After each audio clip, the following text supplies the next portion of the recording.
அண்ணன் தங்க உறவு முறையே இனி இல்லையா? தமிழர்களே இப்ப சந்தோஷமா? சமூக வலைதளத்துல ஒரு பதிவு தீவிரமா பரவிட்டு வருது. அதாவது சொந்த பந்தத்துக்கு பெயர் போன தமிழர்கள்ல இனி அண்ணன் தங்கை மாமா மச்சான் உறவு முறையே இருக்காது அப்படின்னு குறிப்பிட்டு அது எப்படி 2050 சாதகமா மாறும் அப்படின்னு ஒருவர் எழுதிய பதிவு தான் இப்போது பலரையுமே கண்ணீர் சிந்த வச்சிருக்குது. இதோ அவர் கூறிய நியாயமான கருத்து: தனிமையாக போற உறவு முறைகள்.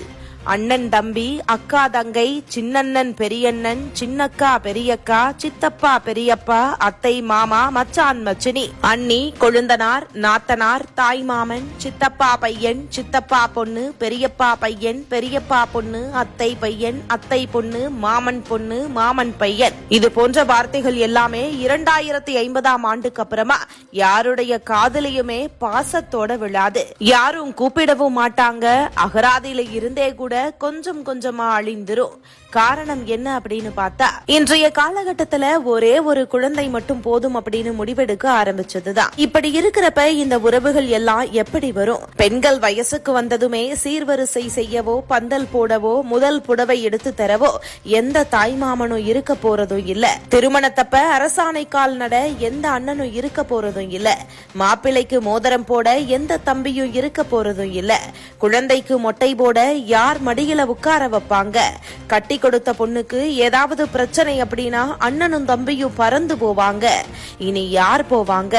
ஒவ்வொரு பொண்ணுமே சொந்த பந்தம் எதுவுமே இல்லாம, ஆறுதலுக்கு கூட ஆள் இல்லாம தவிக்க போறாங்க. ஒவ்வொரு ஆணுமே தன்னோட கஷ்ட நஷ்டங்கள்ல பங்கெடுத்துக்க அண்ணன் தம்பி யாருமே இல்லாம அவதிப்பட போறாங்க. அப்பா அம்மாவை தவிர எந்த உறவுகளுமே இருக்க போறதே இல்ல. அந்த ஒரு குழந்தையும் வெளியூருக்கோ இல்ல தனி குடுத்தனமோ போயிட்டா ஒன்னே ஒன்னு கண்ணே கண்ணு அப்படின்னு வளர்த்தவங்க எல்லாம் வயசான காலத்துல ஏன் என்று கேட்க நாதியே இல்லாம முதியோர் இல்லத்திலோ இல்ல அந்த ஒரு குழந்தைக்காக கட்டிய வசதியான வீட்டிலோ அனாதையா கிடந்து சாவாங்க. உறவுகளோட உன்னத மதிப்பை உணராம பொருளாதார முன்னேற்றத்தை மட்டுமே குறிக்கோளா கொண்டு ஒரு குழந்தைக்கு மேல வேண்டாம் அப்படின்னு சோம்பேறித்தனப்பட்டுக்கிட்டு எந்திர வாழ்க்கைய வாழ்ந்துகிட்டு இருக்கிற அத்தனை பேருக்குமே இதே நிலைதான். உடல்நிலை சரியில்லாம ஹாஸ்பிட்டல்ல சேர்க்கப்பட்டா ஓடோடி வந்து பார்க்க உறவுகள் வேண்டாமா?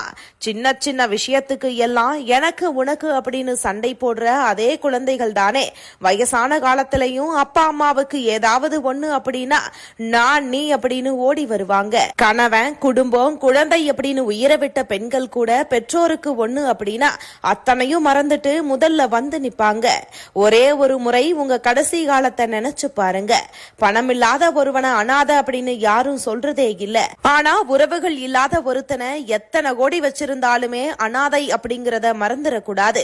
கார், பங்களா, வசதி வாய்ப்புகளோட ஒன்னே ஒன்னு கண்ணே கண்ணு அப்படிங்கிற பேர்ல உறவுகளற்ற ஒரு அனாதைய வளர்ப்பதற்கும் வயசான காலத்துல நாதியற்று சாவதற்குமா இவ்வளவு பாடுபட்டு ஓடி ஓடி சம்பாதிக்கிறீங்க? ரத்தம் ஏற்றுக்கொள்ற வகையில இருக்கிற உறவு முறையில திருமணம் செஞ்சுக்கோங்க.